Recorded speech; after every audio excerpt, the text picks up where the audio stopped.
Guys, this is Issues with Toddy One Skip. I am, and you are not. How you doing? What's going on? What's going on? I have a question.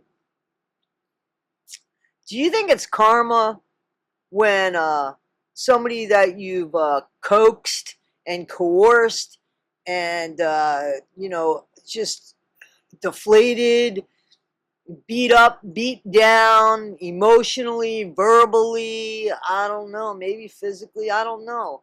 Do you think when that person who is of weaker mind than you, that you've manipulated, and you knew that person's future before you even knew who that person was because you were looking specifically, and then the mother of that person becomes so brokenhearted that she ends her own life? How do you call that karma? You, Gypsy Rose, called it karma when Nick's mom unalived herself. You did that. Divine justice. I think you called it divine justice. You should never be allowed to say the word divine, Gypsy. You knew Nick's future before you knew who Nick was. You knew Ryan's future before you knew who Ryan was. You are a predator. You are a predator. You are the one that looks for people to fit your line of work, what you need from them. It's not enough that you change Nick's destiny. It's not enough that his mom is no longer. But then you're going to turn around and say, well, it's karma. Who are you to decide what karma is? You have no regard. You know what would be ironic and be karma? Is if your kid turned around and did what you did to your mom. That's karma. Because, see, you knew. Nick didn't. Nick jabbed your mom at least 4 times because that's what he's admitted to. Nick could have unalived your mom because that's what he thinks he did. Nick never went into this wanting to do such things.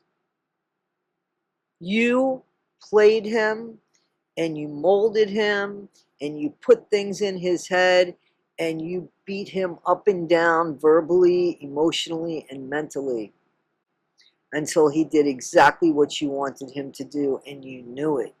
You knew it. You used your body to do it, Gypsy.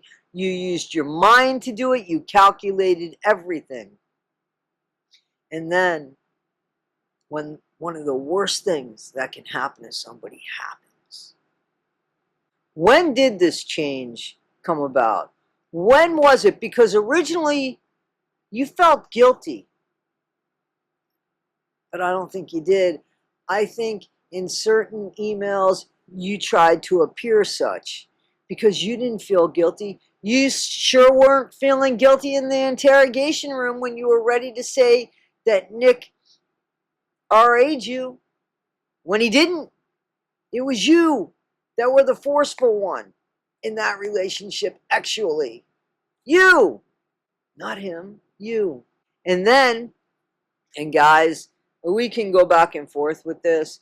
Gypsy has the infiltration group paperwork that Fancy manipulated Dawn Boker into getting. We know this. We've seen emails. We've seen text messages. We've seen this. Guys, check out this video by my friend Cutting Board Dawn. It's not her most recent video, but it's prevalent now.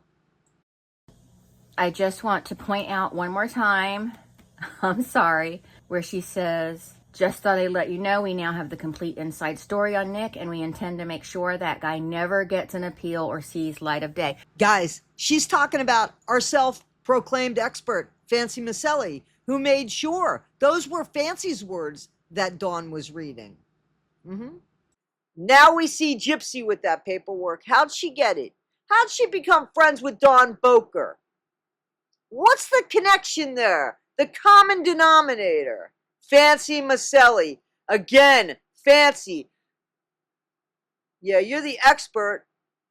You know how you're the expert, Fancy? Because you were the one that manipulated these people. You knew. And now we got shit that doesn't look good for Nick because you manipulated the situation. What I don't see you doing, Fancy, is taking accountability and writing your responsibility on the behalf of what you did to maybe help Nick get his fair trial, you know? But I do think that there is something up with you and NPG Cornerstone, because I can't imagine why they would have anything to say with you after that infiltration group was proven. And they did. I saw you guys talking in comments. People sent me screenshots. It wasn't just me that saw it. And nice things. One of the women in the administration group, I can't remember which one, but said something, you know, nice about your information and such. NPG Cornerstone. Yeah, said something nice about Fancy Meelli. Isn't that strange? Isn't that strange? Gypsy, there is nothing redeeming about you. There is no kind of remorse or anything in you. I'm beginning to think that every email that showed the least little bit of humanity in you was a fake. And ultimately, you came out in everything. The soulless person that you are. That's who you are. Yeah. So, you know, I think this will give people reason to just, it'll validate what people already know about you. That you're soulless, heartless, and there's evil inside of you. You know, Nick's doing life, Dee Dee's not here, and you're just living your best life. Which, by the way, my friend 1980 Millennial went through some more of your emails and went through some of the FOIAs. And guess what? Gypsy, you were not allowed to consume any alcohol. You weren't even allowed to be in a bar or a place that served alcohol, so it seems. Gypsy, you broke your parole, and everybody saw it and did nothing about it. Guys, that's a corrupt system somewhere, somehow, huh? You get away with unaliving your mom, you do 8.5 years, and then you break parole right on social media in front of everybody, and you still get off parole. Wow. What a system we have there. What a system. Guys, this is Issues with Toddy One Skip. I am Toddy One Skip. Tell me what you think in the comments, please. And be better today than you were yesterday. Not half as good as you'll be tomorrow. Please like, subscribe, and share. Thanks, guys.